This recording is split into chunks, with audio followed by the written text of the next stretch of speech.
ஒருவர் தன்னுடைய 4 நண்பர்கள் A, B, C மற்றும் D ஆகியோருக்கு தனது பேனாக்களை 1/3:1/4:1/5:1/6 ஆகிய விகிதங்களில் விநியோகிக்கிறார் எனில் அவர் வைத்திருக்க வேண்டிய பேனாக்களின் குறைந்தபட்ச எண்ணிக்கை என்னன்னு கேட்டிருக்காங்களா? First by 3:1/4:1/5:1/6. இப்போ கீழே இருக்கிறதுக்கெல்லாம் நம்ம எல்சிஎம் கண்டுபிடிக்கணுமா?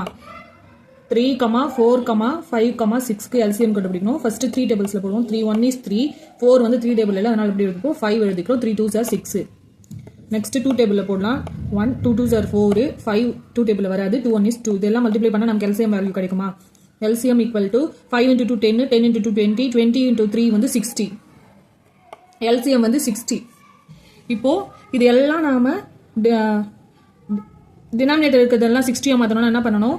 3 கூட எதை மல்டிப்ளை பண்ணா 60 ஆகும்? 20 மல்டிப்ளை பண்ணா 60 ஆகுமா? 4 கூட எதை மல்டிப்ளை பண்ணா 60 ஆகும்?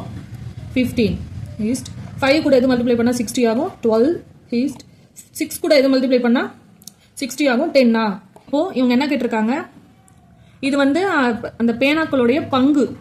ஏக்கு 20 பங்கு, பிக்கு 15 பங்கு, சிக்கு 22 பங்கு, டிக்கு வந்து 10 பங்கு. அவர் வைத்திருக்க வேண்டிய பேனாக்களின் குறைந்தபட்ச எண்ணிக்கை தானே கேட்டிருக்காங்க.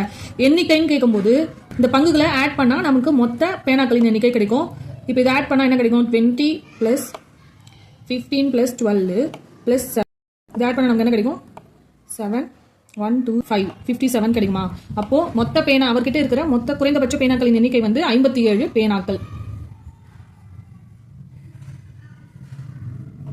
இந்த சம்கான ஆன்சர் வந்து ஆப்ஷன் சி 57.